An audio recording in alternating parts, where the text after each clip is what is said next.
Hi guys, welcome to my channel. This is Weathywise. Thanks for watching this video. Remember to subscribe to this channel and like this video. It will help me keep running with this channel and posting you more content and more videos. So this video is about Prophet TB Joshua and the recent documentary that has been released by BBC. And my focus in this video is not really to approve or disapprove the documentary or to approve or disapprove Prophet TB Joshua as fake or genuine. No. This is not what this channel is about. This channel is about extracting lessons and life lessons from situations that happen around us. So when I watched the 3-part documentary, I was busy taking note of certain things that you may also be interested in, and this is why I thought of creating this video. So firstly, I'm going to talk about the whole setup of this documentary, and if you stay up until the end of this video, you're going to see with me 5 top lessons to pick that I extracted from this story that was documented by BBC. I'm not here to say the allegations are true or not true, but I'm here to tell you that from the story of TB Joshua and those that were around him, those that support him, and those that do not support him, those that speak against him, those that spoke ill of him, and those that encouraged him, everyone, there are top 5 lessons that we can all pick from his life. Watch it until the end and let's discuss. So firstly, when I watched the first part and the second part and the third part of the documentary, what was going on in my mind? I had a lot of expectations. I must say that from production point of view, BBC did really a good job. And if you know me and you follow me, you know I really comment about production quality and storytelling, editing and the like, the graphics, everything. So the story was really told well, but the story has lacked some documentary evidence. I would have loved to see footage from BBC archives or BBC cameramen. I know that in the documentary they mentioned that the security system at the synagogue is very tight and there was no way they can. But if you are doing a documentary, remember how Al Jazeera did the documentary on Prophet Hubert Angel. It was convincing because the footage is there of him saying certain things and giving away this, talking to this person, and you can really see it. Not that they are telling you, but from what I see in this documentary is that it is lacking that evidence of us seeing the actual ill treatment, actual slapping. I would have loved to see a situation where they had some hidden cameras. If they really intended to do this story at the end of the day, they would have done more. So for me, it didn't really. It is what we call BID. It's a documentary brought in dead. So it's a good documentary, good production, but from a storytelling point of view, I would have loved to see more. Of course, they did some visual reproduction of certain scenes and the like, but hey, guys, we needed to see more. I don't think they really did a good job in that area. So away with that, away with the story, let's get down to 5 top lessons that I extracted, and I feel these lessons can help you, those that are in business, those that are in leadership, those that are in ministry, anyone in politics, everything, anything that you are doing. These 5 lessons will help you. Number 1, never force anyone to be a follower or a disciple. From the story, I extracted that Everyone. This was the most consistent. That's why this is lesson number 1. Never force anyone to be a follower or a disciple. Why am I saying this? If anyone who's accusing Prophet TB Joshua and those that accuse prophets and the evangelistic men of God, they always accuse them of holding them, no, that prophet was holding me at his residence. I wasn't free. He couldn't allow me to make calls to my family. They detached me from my family and the like. So to avoid that as a leader, never ever force anyone to be a follower or a disciple or someone that you are mentoring, a protege or a mentee. Never force anyone. As a mentor, I've mentored a lot of young people, and all of them I've made sure that they were free. I've trained a lot of young people in camera work, in editing, in graphics, in sound production, but there was never a point when I begged them to stay when they wanted to leave. That's one thing I've learned as a leader, to avoid future propaganda, future allegations. Do certain things now as a leader. Do not force people to stay when they are supposed to leave. This is what happens because your name becomes vulnerable in the end. They can create any story, whether true or not, but you shouldn't even have such a story over your life as a leader.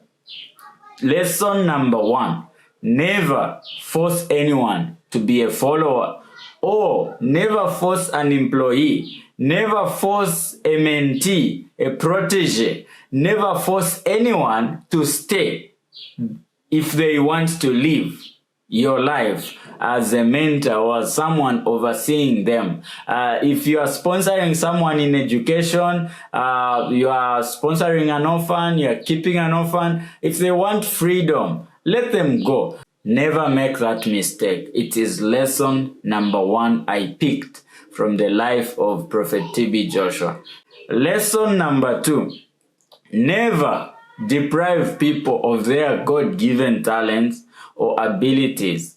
As a leader, if you are leading or mentoring some people, never hold them to a point where they are working like remote controlled people. Even when you are leading, here is my leadership style. When I'm leading, I do not like leading people as if they are robots. I want them to be free to express themselves. I want ideas. I want them to bring ideas. Actually, if you are the most intelligent person in the room when you are a leader, then you have the wrong team. The reason you have people that are following you or the people that you are leading is not that you are the one who knows everything. Remember, a leader sometimes just provides direction, and you need all these people with different skill sets, talents, and abilities. So do not undermine your followers' abilities or talents.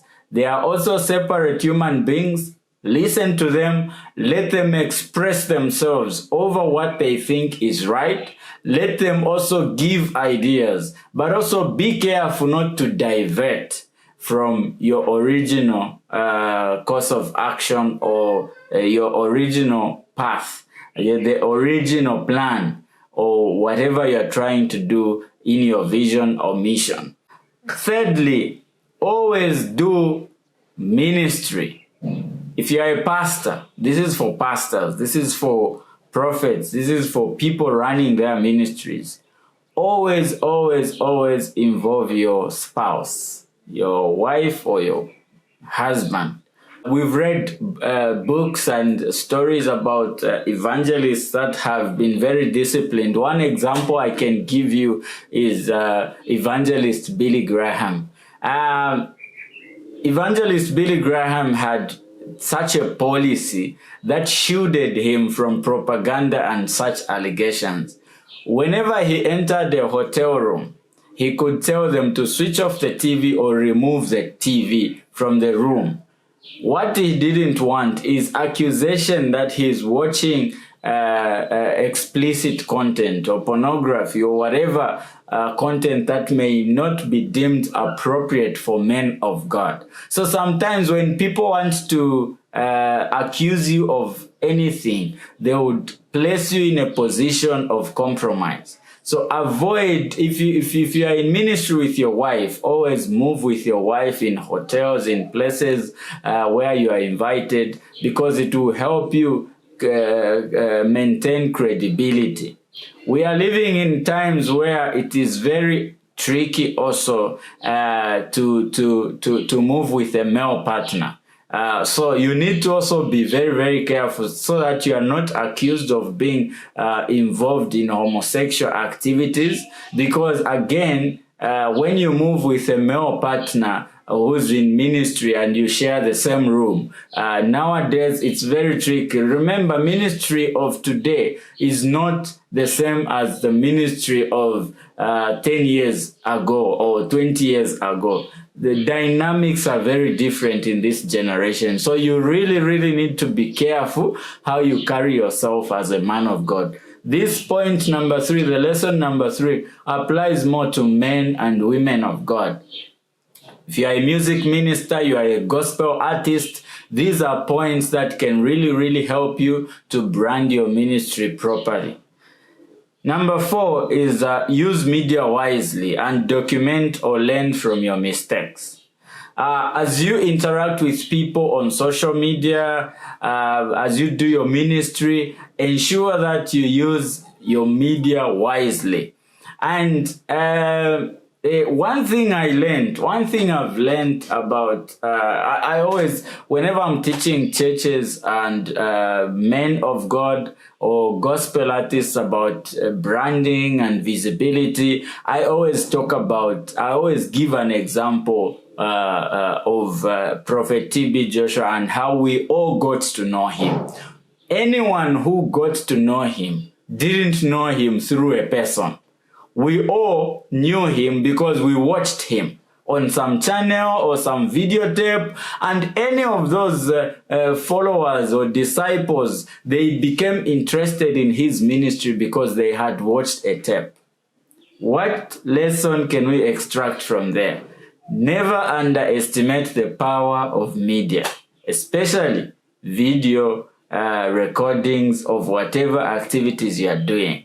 It can skyrocket your work or your ministry, your business, anything you are doing. If it's documented on video, video evidence is the best.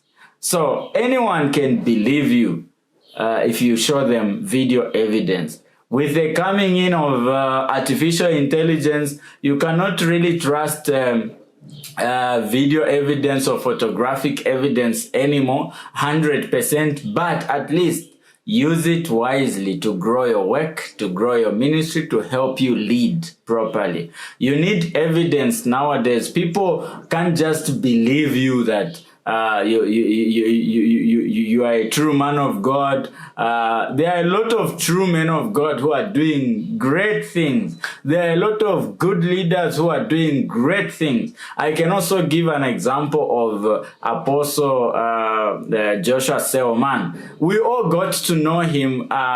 For us who are not in Nigeria, we all got to know him through the videos, the clips that are shared. We hear testimonies, we hear sermons and the like. All these men of God, all these televangelists, as they are called, we all got to know them because of video and media content that they produced. So in your business, in your life, ensure that you document this evidence of whatever you are doing, that will help you grow your ministry. So we move on to the last point, the 5th lesson that we pick from this documentary is that always avoid private meetings with women at all costs, especially followers and disciples.